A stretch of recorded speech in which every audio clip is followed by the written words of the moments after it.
फुटसबीडी family the greatest state developer मानवा के अंदर सभी भाइयों का स्वागत है। पिछले पार्ट में अपन लोगों ने देखा लॉयड मेरिट्स वेटलैंड को रिकवर कर लेता है, फिर विस्काउंट लेकोना बीच में आ जाता है उसे हथियाने के लिए। लेकिन अब लॉयड ने पूरा गेम चेंज कर दिया है। आज वाले वीडियो में अपन यही देखने वाले हैं कि लॉयड ने किया क्या है। आज वाले वीडियो की बिल्कुल स्टार्टिंग में लॉयड विस्काउंट से ये कहता है, काम आसान बिल्कुल नहीं था, तुम्हारी वजह से हमें कपुआ लेक का पानी लाना पड़ा। तुमने हमारी नदी में गंदा पानी जो मिला दिया था, शुरुआत में हमें इसके बारे में कुछ नहीं पता था, लेकिन तुम्हारा वो प्यारा नाइट बहुत अच्छा है जिसने हमें बताया ये सब तो तुम जानबूझकर कर रहे हो। खैर हमें एक बड़ा पाइप बिछाना पड़ा और पानी को इतनी दूर तक लाना पड़ा। बकवास बंद करो, मुझे सिर्फ अपनी डाई वर्कशॉप के बारे में जानना है, तुमने उसके साथ क्या किया। तुम तो बहुत ही उतावले हो, सब्र करो, मैं वहीं पर आ रहा हूँ। हमने देखा हमारे रास्ते में तो एक बहुत बड़ी लेक आ रही है, गेस करो हमने उसके साथ क्या किया। हमने उसके साथ कुछ भी नहीं किया, हम क्या ही कर सकते थे भला। हमारे पास कोई भी ऑप्शन नहीं था, इसीलिए हमने रोमन स्टाइल ब्रिज बना लिया। चूने वाले पत्थरों को हटाने के लिए हमने काफी मेहनत करी, लेकिन गलती से कुछ पत्थर तुम्हारी लेक में गिर गए और वहाँ पर बैठ चुके हैं। गलती से बहुत सारा चूना पानी के कांटेक्ट में भी आ गया। अब हम क्या ही कर सकते थे बताओ। बहुत हो गया, इन सब से मेरी डाई वर्कशॉप का क्या लेना देना। अरे उसी लेक का पानी तो तुम्हारी वर्कशॉप के लिए आता है, जिससे कि तुम्हारी डाई की 12 बज गई। हा, हिम्मत कैसे हुई तुम्हारी। क्या तुम्हें कानून का कोई डर नहीं है। बस देखते रहना, मैं तुम्हें रॉयल कोर्ट लेके जाऊंगा। हाँ क्यों नहीं, हो सकता है तुम जीत भी जाओ, लेकिन डिसीजन आने में कम से कम 2 साल लगेंगे। तब तक क्या तुम्हारे पास कुछ भी रहेगा हमारा सामना करने के लिए। ये गुंडा कहीं का बेकार कचरा, इसकी हिम्मत कैसे हुई। अगर आपके सवाल खत्म हो चुके हैं तो मैं तो यहाँ से चला। रुको, तुमने बहुत ही गलत आदमी से पंगा लिया। तुम्हें कोई आइडिया नहीं रॉयल पैलेस में मेरी कितनी पहचान है। जितना भी तुमने मेरा घाटा किया है उसका तुम्हें कहीं गुना ज्यादा वापस लौटाना पड़ेगा। लेकोना की बात सुनकर ये लोग वहाँ से आ जाते हैं और रास्ते में होते हैं। मास्टर लॉयड, मुझे एक बात समझ में नहीं आई, आपने सिर्फ लेकोना को गुस्सा दिलाया है जिससे कि वो कोर्ट में जाएगा। लेकोना के सचमुच में बड़े बड़े कनेक्शंस है, अगर कानूनी लड़ाई होती है तो हमारा ही ज्यादा घाटा होगा। जेवियर, मैं जानता हूँ तुम क्या सोच रहे हो, लेकिन सिर्फ इंतजार करो, आखिर में देखना किसका घाटा ज्यादा होता है। लॉयड के ऐसा कहते ही अपन लोग डायरेक्ट 1 महीने बाद का सीन देखते हैं। लॉयड के सामने एक बंदा पड़े पड़े गिड़गिड़ा रहा होता है और इसके बाल तो कहीं देखे देखे लग रहे हैं। मुझे माफ कर दीजिए, मैं गलत था, प्लीज मेरी डाई वर्कशॉप को बचा लीजिए। क्या तुम्हारे बड़े बड़े कनेक्शंस ने कहा तुम इस केस को नहीं जीत सकते। मैं आपसे माफी मांगता हूँ जो इतनी बड़ी नादानी की, प्लीज मुझे माफ कर दीजिए। मैं विस्काउंट लेकोना अपने प्राइड को साइड रख के आपसे भीख मांग रहा हूँ। तुमने कहा प्राइड, अगर मेरी नजर में प्राइड की थोड़ी भी कीमत होती तो मैं तो उसे 10,000 बार बेच चुका होता। मुझे तुमसे कोई भी माफी नहीं चाहिए, मुझे सिर्फ तुम्हारा एक सिंपल सा सिग्नेचर चाहिए। जैसे तुम इस पर सिग्नेचर करते हो मात्र 1 हफ्ते में साफ पानी तुम्हारे पास पहुंच जाएगा। लेकोना एक बार कॉन्ट्रैक्ट पढ़ता है और अपने चेहरे का कलर ही उड़वा लेता है। ये क्या है, इतनी ज्यादा कीमत, और वैसे भी पानी के ऊपर कौन पैसे लेता है। तुम्हें नहीं लगता कितनी अजीब बात है, जिस इंसान ने मुझे सिखाया पानी फ्री नहीं है वो तुम ही हो। लॉयड के चेहरे पर इतना सीरियस लुक देखकर लेकोना डर जाता है और साइन करके चला जाता है। लॉयड अपने फादर को कॉन्ट्रैक्ट दिखाता है। ये क्या हमें हर महीने इतने पैसे मिलेंगे। इन पैसों से तो अपन पूरा ब्याज दे सकते हैं, पैसे फिर भी बच जाएंगे। क्या आपको पता है विस्काउंट ने अपने खुद के हाथों से साइन करी, वो तो बहुत ही अच्छा इंसान है। हा। जेवियर अपने मन में कहता है इस लड़ाई को भले ही विस्काउंट ने शुरू किया था, लेकिन इनकी वजह से रिजल्ट हमारे लोग और माय लॉर्ड के फेवर में निकले हैं। ये बिल्कुल ही एकदम डेविल की तरह लग रहे हैं उस कॉन्ट्रैक्ट के कारण। उस कॉन्ट्रैक्ट की खत्म होने की कोई भी तारीख नहीं है, इसका मतलब ये विस्काउंट को मरते दम तक चूसेंगे। 1 मिनट, सिर्फ विस्काउंट को ही नहीं उसकी आने वाली पीढ़ियों को भी। भाई साहब लिटरली क्या है ये दोस्तों, ये लॉयड बंदा बेचारा लेकोना सिर्फ आधी जमीन लेने आया था, लेकिन अब इसकी 7 पुश्ते भी कीमत नहीं चुका पाएगी। लॉयड मन में कहता है मैं सिर्फ इसकी हथेली पर चाटा मारकर इसे ऐसे तो नहीं छोड़ सकता था। अगर मुझे इसकी नसों के बदले पैसे मिलते हैं तो मैं तो इसकी नसें भी बाहर निकलवा लूं। बाय द वे लॉयड, मेरे पास एक गुड न्यूज है, लेकिन तुम्हारे चेहरे को क्या हुआ, मुझे डर लग रहा है। अरे कुछ भी तो नहीं, मैं तो बस कॉन्ट्रैक्ट के लिए थोड़ा सा खुश हूँ। लॉयड, ऑर्क वाले खजाने के बारे में एक अच्छी खबर है। काउंट क्रीमो का रिस्पॉन्स आया है, वो सामान को बहुत ही अच्छी कीमत में खरीद लेंगे। ये थोड़ी अजीब बात लग रही है, उस जैसा बड़ा आदमी तो नया सामान खरीद सकता सकता है। हाँ, ज्यादा डिटेल्स तो मैं नहीं जानता, लेकिन वो कोई सा स्टेच्यू बनवाना चाहते हैं। तभी सीन शिफ्ट होता है और अपन क्रीमो सिटी के अंदर काउंट क्रीमो को देखते हैं। और भाई साहब, इस बंदे के सामने एक बहुत ही बड़ा मॉन्स्टर गीगा टाइटन मौजूद है। मेरे को अभी से गट फीलिंग आ रही है कि जेवियर और लॉयड इससे लड़ने वाले हैं। भाई साहब, मजा आने वाला है। नेक्स्ट सीन में अपन देखते हैं सुबह हो चुकी है और जेवियर लॉयड के फादर से बात कर रहा होता है। जैसे ही लेकोना सिटी में पानी पहुंचा दिया जाएगा, यानी 1 हफ्ते में हम निकलने वाले हैं। खर्चे को कम करने के लिए उन्होंने डिसाइड किया सिर्फ 10 लोगों को ही साथ लेके जाएंगे। ठीक है, अगर लॉयड की यही इच्छा है तो यही सही, लेकिन उसका पूरा ख्याल रखना। माय लॉर्ड, आप चिंता मत कीजिए, मैं हर वक्त उनके साथ ही रहूंगा। जेवियर, जब लेकोना का बंदा आया था मुझे ब्लैकमेल करने के लिए, अगर मैं पहले की तरह होता तो मैं डर जाता और आधी जमीन दे भी देता, लेकिन लॉयड और अपने लोगों की मेहनत देखकर मुझ में भी हिम्मत आ चुकी है। हमेशा से ही मैं परेशानियों में फंसा रहता था, मैं बिल्कुल भी अच्छा लॉर्ड नहीं हूँ। माय लॉर्ड, आपकी बात गलत है, आप हमेशा से ही काइंड और सबसे बेस्ट इंसान है, आपकी कोई भी बराबरी नहीं कर सकता। जेवियर के ऐसा कहते ही अपन एक बहुत ही पुराने सीन में लॉयड के फादर और जेवियर को देखते हैं। जेवियर एक अनाथ बच्चा था जिसे लॉयड के फादर सड़क से उठा के लाते हैं। मुझे तुम्हारे शब्दों की कदर है, लेकिन मुझे नहीं लगता कि मैं एक अच्छा लीडर हूँ। अच्छे लीडर्स के प्रिंसिपल मजबूत होने चाहिए और एक्शन लेते आना चाहिए, जैसे कि इस वक्त लॉयड कर रहा है। जेवियर मन में कहता है उस इंसान का सिर्फ एक ही प्रिंसिपल है, पैसा, लेकिन मैं खुद श्योर नहीं हूँ क्या पैसों के पीछे भागना सचमुच में बहुत बुरी बात होती है। जेवियर, अब से तुम्हारा मिशन लॉयड की नजर रखना नहीं है, उसे प्रोटेक्ट करना है। क्या तुम ऐसा करोगे? हाँ माय लॉर्ड, जैसी आपकी इच्छा। जेवियर मन में कहता है लॉयड फ्रोंटेरा, उस इंसान ने लॉर्ड की किस्मत बदल के रख दी है, लेकिन मैं उसे कभी पसंद नहीं कर सकता। जेवियर के ऐसा कहते ही सीन एक पुराने मोमेंट पे शिफ्ट हो जाता है। जेवियर काफी छोटा होता है और लॉयड के फादर उससे कह रहे होते हैं, जेवियर, जब तुम बड़े हो जाओगे क्या करोगे? जो कुछ भी करोगे मैं तुम्हारे साथ हूँ। जेवियर सोच समझकर जवाब देता है, मैं बड़ा होकर एक नाइट बनूंगा और आपको प्रोटेक्ट करूंगा। ये तो एक बहुत ही अच्छी बात है, तुम्हारा धन्यवाद। तुम अकेले ही उतनी ज्यादा ठंड में जिंदा बचे थे, मुझे विश्वास है कि तुम एक दिन स्ट्रॉन्गेस्ट नाइट बनोगे। जेवियर कहता है, बेरन ने मुझे एक लकड़ी की स्वाट दी जो कि उन्होंने अपने खुद के हाथों से बनाई थी। तभी यहाँ पर हरामी का बच्चा आ जाता है, यानी कि रियल लॉयड। तुम जैसा अनाथ कुत्ते का बच्चा एक नाइट कभी नहीं बन सकता।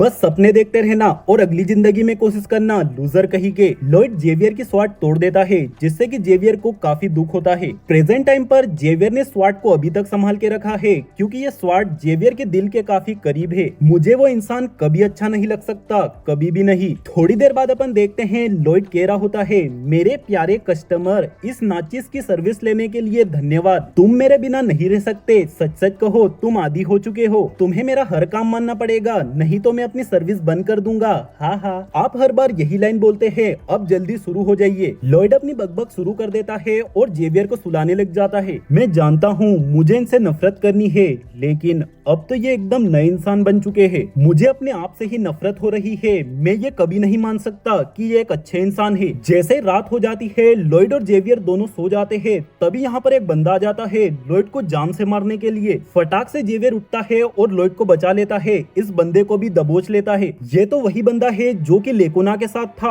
और ब्लैकमेल करने आया था। नेक्स्ट सीन में अपन देखते हैं सुबह हो चुकी है और लॉयड साइट पर काम करवा रहा है। मास्टर लॉयड, वो आदमी लेकोना को वापस सौंप दिया गया है। उसने आपके ऊपर हमला इसलिए किया क्योंकि मैं जानता हूँ जेवियर, पानी के बदले लेकोना को बहुत ज्यादा पैसे चुकाने पड़ रहे हैं। खर्चा कम करने के लिए लेकोना ने सबसे पहले उसे ही निकाला होगा। मैं भी यही करता, वो इंसान किसी काम का नहीं था, पड़ोसी के हाथों मार खा के आ गया था। हे उसने मुझसे बदला लेना चाहा। ये छोटे दिमाग के लोग ऐसा ही सोचते हैं। मास्टर लॉयड, आपको इस बारे में पहले से ही उम्मीद थी, फिर भी आपने कोई सेफ्टी नहीं रखी। ये तो बहुत बड़ी बेवकूफी है। ये हमेशा से ही सब कुछ एडवांस में सोच के रखते हैं, हर प्लान तैयार रहता है, तो फिर इस बार क्या हुआ? जेवियर, आखिर तुम ये क्या बात कर रहे हो? मेरे साथ तुम हो तो सही, तुम्हारे रहते हुए मुझे सेफ्टी की चिंता करने की क्या जरूरत है? ये बात जेवियर को एकदम दिल पर लगी होती है। तुम्हारा बहुत बहुत धन्यवाद, तुम्हारी वजह से मैं कहीं पर भी फ्रीली आना जाना कर सकता हूँ। तुम एक काबिल इंसान हो, मुझे तुम पर पूरा भरोसा है। एक बार खुद से सोच के देखो,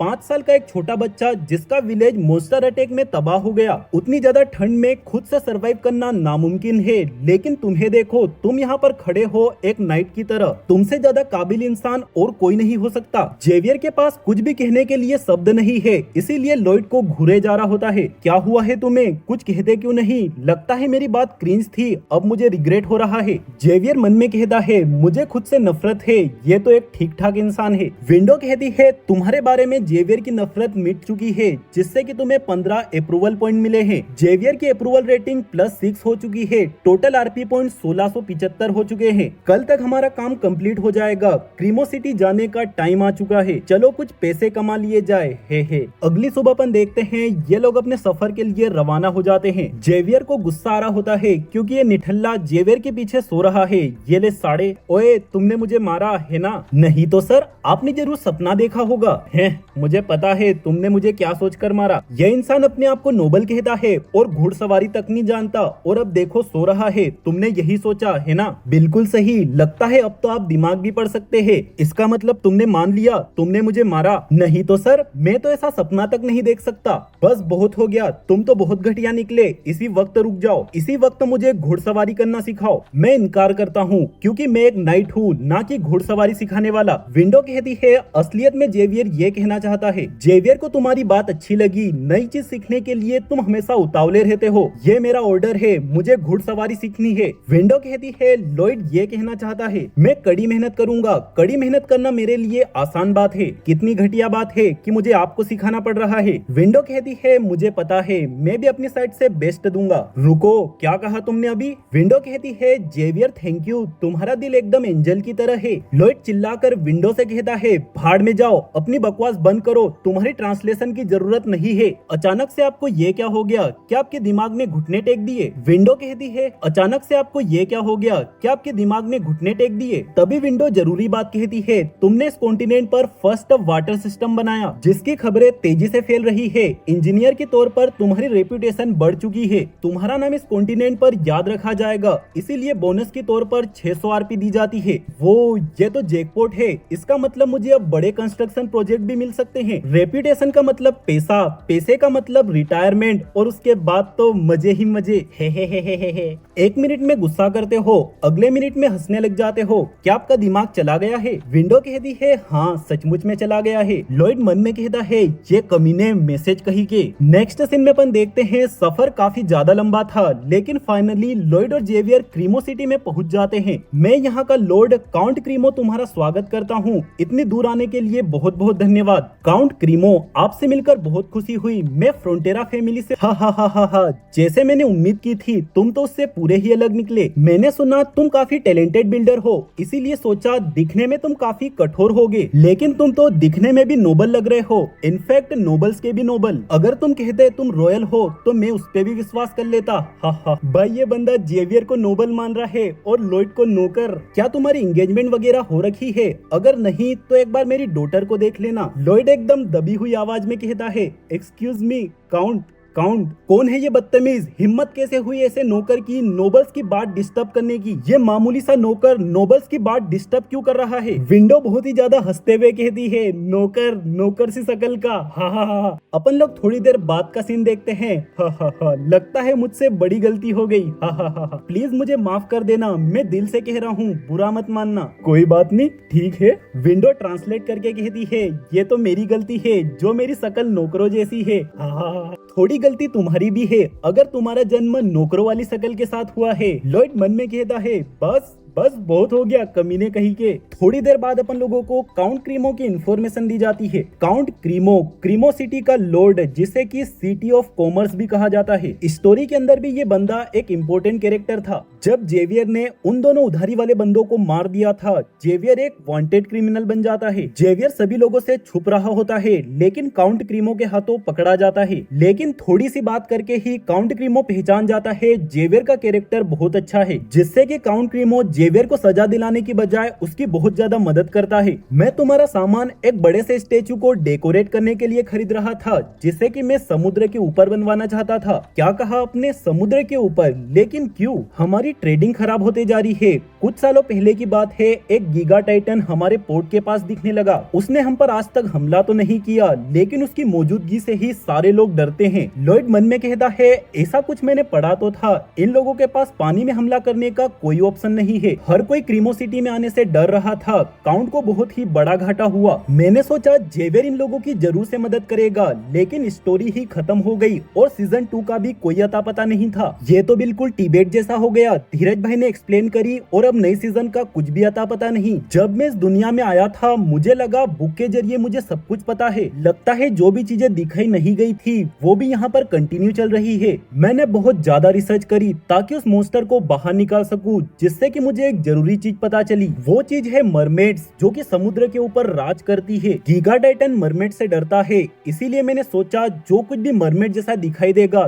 गीगा टाइटन उससे डर कर दूर रहेगा। मैं समुद्र के ऊपर मरमेड का एक बहुत बड़ा स्टेचू बनवाना चाहता था, लेकिन अब हार मान चुका हूँ। लेकिन क्यों? आपने हार किस बात के कारण मानी? जवाब सिंपल है, स्टेचू बनाने के लिए अगर हम मिट्टी का लेवल ऊंचा करेंगे तो इससे तो हमारी बोट्स तैर ही नहीं पाएगी। तुम्हें चिंता करने की कोई जरूरत नहीं है। भले ही मैं हार मान चुका हूँ, लेकिन मैंने तुमसे प्रॉमिस किया था, इसीलिए तुम्हारा सामान मैं फिर भी खरीद लूंगा। नहीं, मैं ऐसा नहीं होने दे सकता। प्लीज आप भी इतनी आसानी से हार मत मानिए। आखिर तुम कहना क्या चाहते हो? क्या तुम अपना सामान नहीं बेचना चाहते? ये बात बिल्कुल नहीं है। मैं अपना सामान तो बेचूंगा ही, और हो सके तो ज्यादा कीमत पर, और उसके साथ साथ आपके लिए एक स्टेचू भी बना दूंगा, वो भी बिना वाटर लेवल और बोट के रास्ते को डिस्टर्ब किए बिना। लॉयड के दिमाग में एक मेथड चल रही है। इस मेथड का नाम है फ्रिक्शन पाइल और बॉक्सकेशन। अगर मैं इन दोनों मेथड्स को कंबाइन कर देता हूँ, मेरा काम जरूर से होगा। नेक्स्ट सीन में अपन देखते हैं लॉयड और जेवियर पानी पर होते हैं। लॉयड यहाँ पर जमीन का सर्वे करने आया है। एक लंबी सी सांस लेकर लॉयड अपनी मुंडी समुद्र के अंदर डाल देता है। लकीली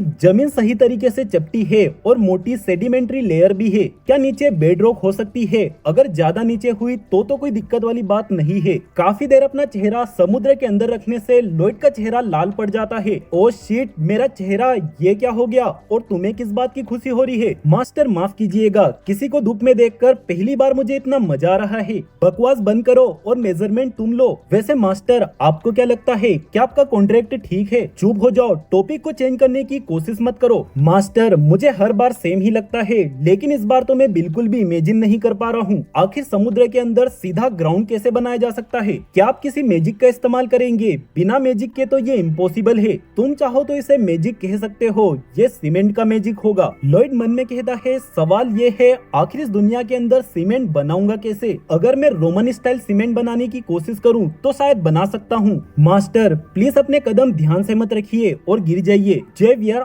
आजकल तुम बहुत जोक मार रहे हो। जोक मारने के मामले में तुम स्वॉर्ड मास्टर लेवल पर चले जाओगे। लॉयड के ऐसा कहते ही यहाँ पर एक लड़की आ जाती है। एक्सक्यूज मी, क्या आप ही मास्टर लॉयड फ्रंटेरा है? मैं आपको एक जरूरी चीज देना चाहती हूँ। हाँ मुझे? हाँ मैं ही हूँ। हाँ मुझे? लॉयड फ्रंटेरा, मैं ही हूँ। भाई साहब, अगर इस लड़की ने ये लेटर जेवियर को दे दिया तो बेचारे की उम्मीदें ही टूट जाएगी। मेरी गट फीलिंग चिल्ला चिल्ला कर कह रही है कि ये लेटर जेवियर के लिए है, लेकिन ऐसा नहीं होना चाहिए यार। ठीक है दोस्तों, इस सवाल का जवाब अपन को अगले वीडियो में मिलेगा। जितने भी भाई लोग यहाँ तक देख रहे हैं, वीडियो को लाइक करके चैनल को सब्सक्राइब जरूर से कर देना और बेल आइकन को ऑल पे सिलेक्ट कर देना। मिलते हैं बहुत ही जल्द अगले धमाकेदार वीडियो में। Bye bye.